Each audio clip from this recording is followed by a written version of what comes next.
Hey Libras, how y'all doing? Welcome. So we're going to be doing your 2021 overview reading here. So let's talk about this meditation. I heard Feeling Good by Nina Simone. I saw the end scene of First Wives Club where the three ladies are dancing to You Don't Own Me and making their way down the streets of Soho in New York City. It felt like there was a transition point. It feels like the Brooklyn Bridge is very pertinent for some reason. But it feels like a portal. It feels like this year for you, a new dawn, new day, new life for me, and I'm feeling good. And then I saw the words, a gentler time. A gentler time. Okay? So I saw you going through this doorway of white, and then it's a little bit graphic, but this is what I saw. So I just, it's all good. I'm going to go with it. Where I saw you sort of remove your body, as it were, and enter into a new one. It really feels like it's a transition, a portal into a gentler time. I saw you walking into this completely white space. It was like a white garden, purity, innocence, spirit, right?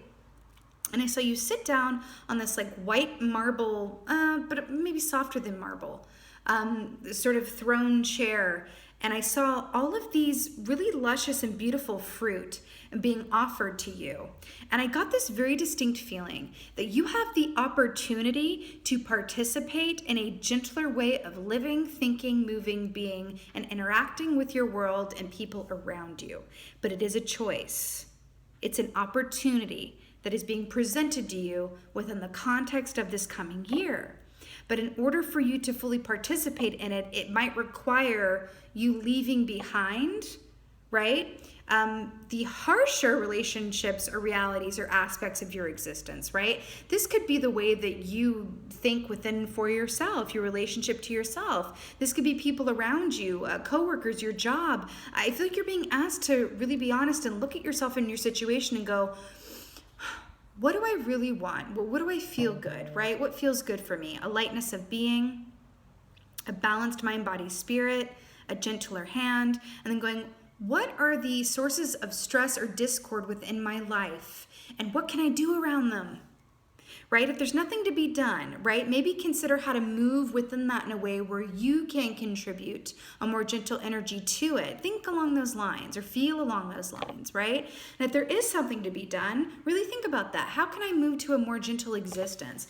I feel like it's the difference between, like just for an example, like someone who works in a high stress job. Like let's say that you're, that someone is like what's a good example?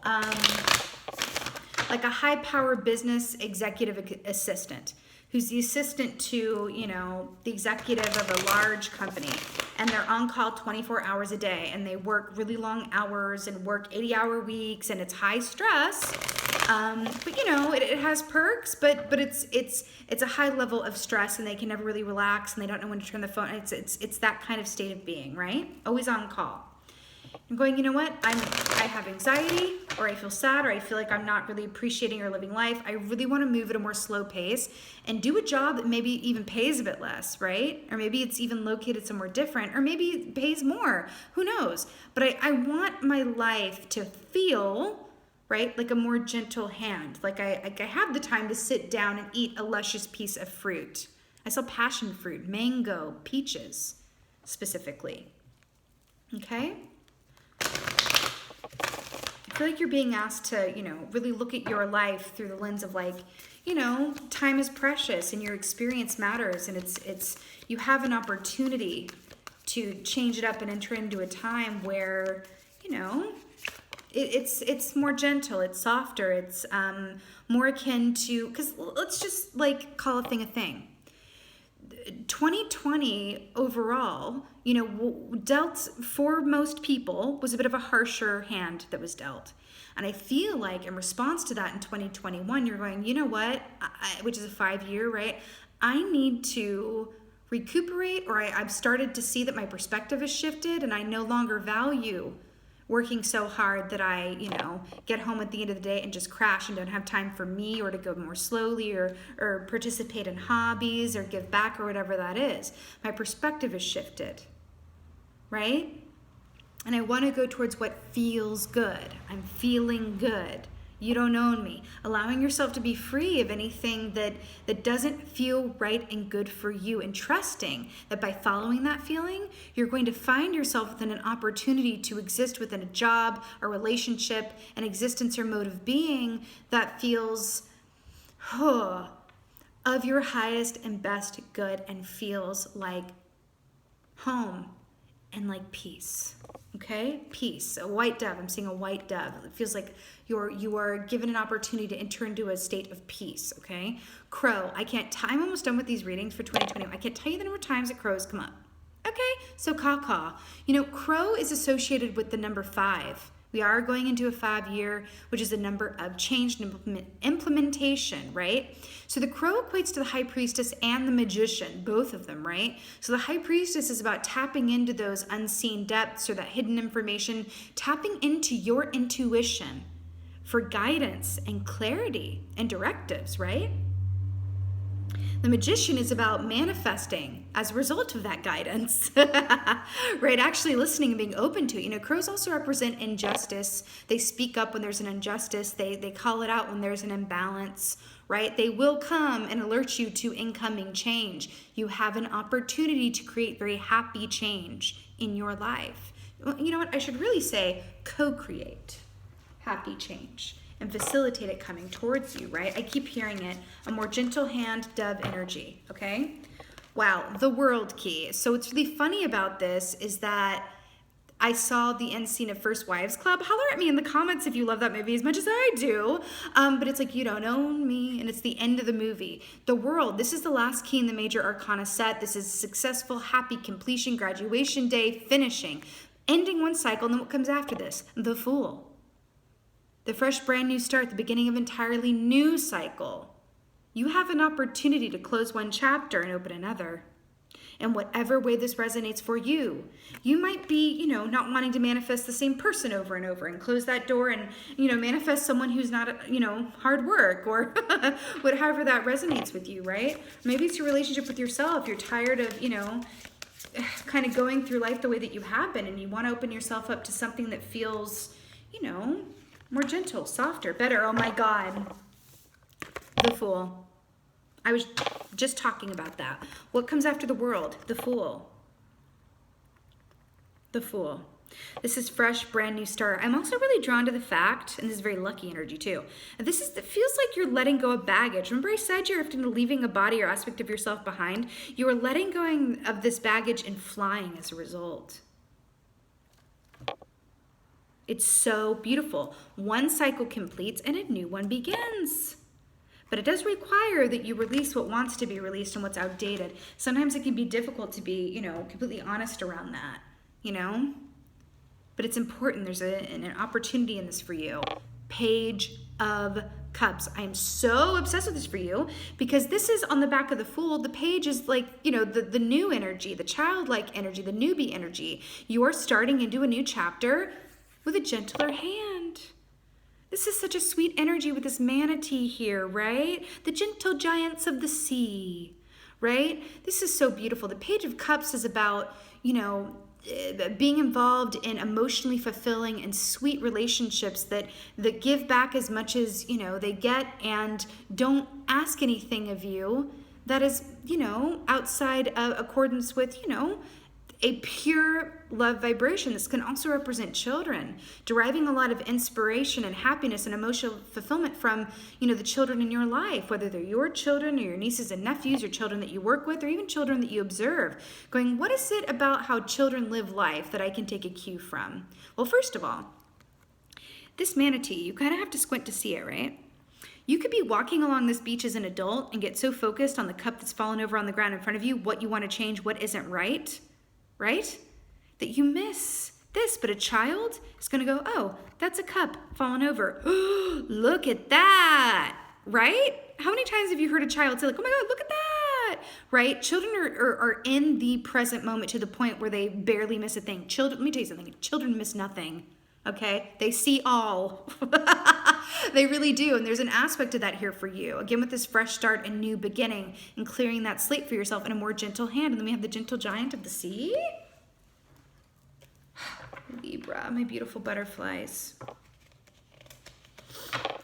You know, you guys are my butterflies, right? Butterflies of the zodiac.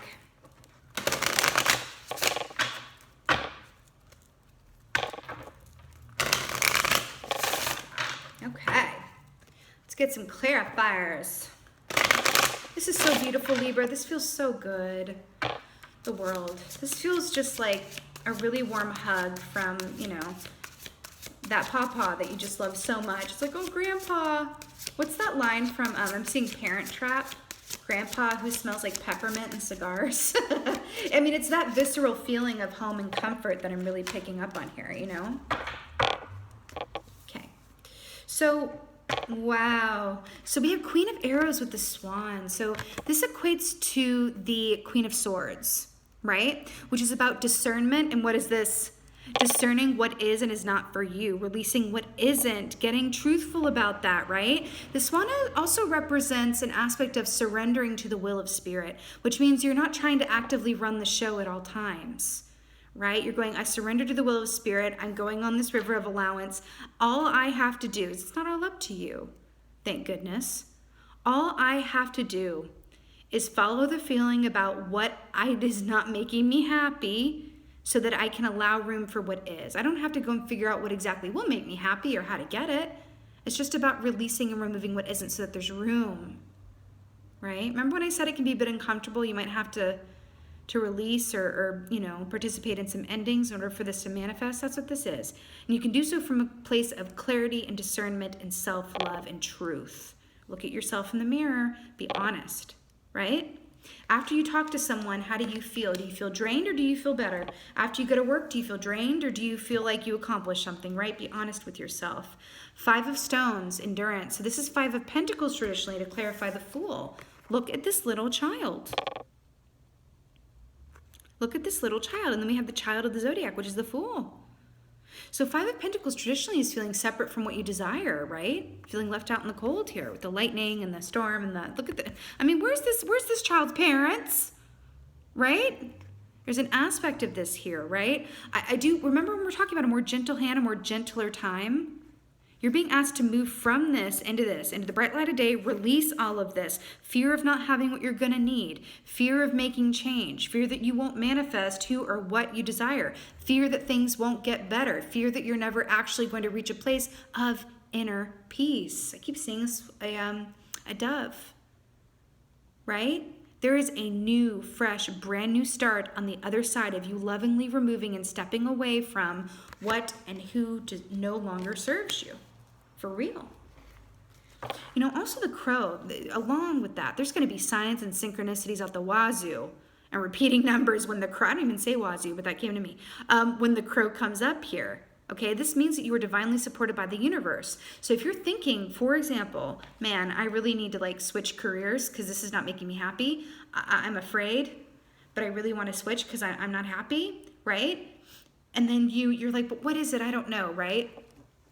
And then you start having dreams or you see billboards on your way to work or you get, you know, something on a podcast pops up about the joys of, you know, for example, painting. You're like, oh my God, I used to love to paint. I painted all the time. I haven't done that in forever. You know, it's not how I could pay my bills, I think, but you know, maybe I can just participate in that. And then, so you start painting and then the more you do it and then it starts filtering in joy and it changes your vibration. And then you, for an example, then you see a job posting for a painting instructor for children, for example. Let's just go with it, right? You're like, oh my God, this, I've never felt more excited. And that is a more gentle hand experience, right? So it's just an example. The universe will show signs. It will guide you. It just requires that you first, you know, be discerning about what isn't working to make room for what is, right? A more gentle hand indeed. Page of Cups. Whoa. 3 of Stones. This is 3 of Pentacles, creativity. We were just talking about painting. Yeah, so 3 of Pentacles is being compensated for the work that you do and that you are good at. This is also going, this is what I'm gifted at, and this is what I want to spend more time doing. But also look how she's very much in the moment, one with the tree. We were talking about noticing, you know, what is there and this childlike sense of wonder and attention and being in the moment. I am hearing too, even if you're not a creative sort, it's okay. You can participate in creative thinking, right? And imagine yourself in a place where you feel at peace, right? Because that is the place from which you're being asked to manifest. There are signs, symbols, directives, encouragement that wants to come through this high priestess filtration system. But in order to do that, it's asking that you be in the moment and be open. Allow your mind to roam free from a place of openness, like a child, right? Children are so good at being in the moment. That's what you're being asked to do. Right? Maybe even connecting with your inner child. What did you love to do as a child where the time used to fly? Engage in those activities. It's going to open you up and free your mind into that vortex space where you're going to get huge incitement and clarity about what is going to lead you to a place where you feel that peace. And peace is not, we're spiritual beings having a human experience, right? So it's not like peace is something that is, once you get it just stays around and it's just a permanent state of being. No, like, if only, right? But it's saying that inner state of peace is something that, even though life requires that we learn lessons and have trials and hardships, life is also meant to be enjoyed, right? Life is also meant to be enjoyed. And I feel like those creative activities, the more that you can engage in things that feel more gentle, that allow you that sense of peace, it's going to provide you with a beautiful sense of clarity, right? And again, I feel like this is about your relationships, your relationship to yourself, your work, everything that really provides that foundation of our life experience, right? Okay, let's get a goddess for you guys. I feel like a goddess from my Libra. Goddess from my Libra. Oh my God, I'm so obsessed. Oh my God. I feel like this is for you too. Okay. Rhiannon. Cue Stevie Nicks. If anyone gets that reference, I just let me know in the comments below. You are a magical person who can manifest your clear intentions into reality. This is exactly what we've been talking about. Homegirl is wearing a cape, or a headpiece? A veil made of stars. Now here's what I'm really obsessed with. Unicorns, guess what they represent? Artistically and intuitively gifted children. Hello! You are really being asked to connect in with the aspect of yourself that believes that anything is possible and that is in the present moment. I also feel like for some of you guys, it doesn't really matter if you work with children or not. If you do, then this is a extra special message for you, or you have children, right? You can derive a lot of inspiration from them. But I feel like this is, specifically speaking of, children believe that anything is possible because they haven't grown up to learn that anything else is different, right? They just believe that anything is possible. They can be whatever they want to be. That when they play make-believe, it's like, I am I'm the cat and you are the armadillo and we are best friends and we are going off down the road to find the magical, I don't know, the magical hairbrush that when we use it, we become rainbow colored, whatever that is, right? They're so good at imaginative play. It's like the yes and thing from improv. They believe that anything is possible. You are being asked to connect in with that aspect of yourself, to first believe that anything is possible without feeling the need to figure out how exactly it's going to be made possible. It's not for you to figure out or decide, right? Believe it first. Connect in with that childhood aspect of yourself. Allow yourself to be inspired by the children around you. Star, wish fulfillment, moon, high priestess energy with the crow. This is so beautiful. And listen to Rhiannon by Stevie Nicks. Why not? I feel like that's why not? It's coming up. Mary Magdalene, unconditional love. Love yourself, others, in every situation, no matter what the outward appearance may be. What are we talking about? A more gentle hand with the Mary Magdalene, right? I feel like this is another message to say, like, be your own mother, be your own support system. But, how you are treating yourself, how you are living your life, look at it through the lens of your inner child or a child that you love very much. Would I subject a child that I love very much to this job? Would I subject a child that I love very much to these negative thought patterns? Would I subject a child to, this relationship that, in any form, right? Also allow it to inform you in a positive way. Would I subject a child that I love very much to my job? Well, yes, because I love what I do and I want a child that I love to love what they do, right? So it's also a positive aspect of this as well. But if you look at it through the lens of a child that you love, the mother-child relationship in your inner child and being your own mother and being your own caretaker or nurturer, I feel like it's going to inform a lot for you. And remember, the universe is here supporting you with signs and symbols and affirmations. When you are on your highest and best right path, the universe will step forward and send you a bunch of signs, symbols, repeating numbers. Okay? That's partly how you know. And meditation, meditation, meditation, meditation. Even active meditation, when you draw or you paint or something that, you know, where you can do something, sewing, knitting, anything. That's active meditation. Even playing, right? With a child or coloring, something like that is really beautiful as well. Okay? Libras, you got this. You absolutely got this.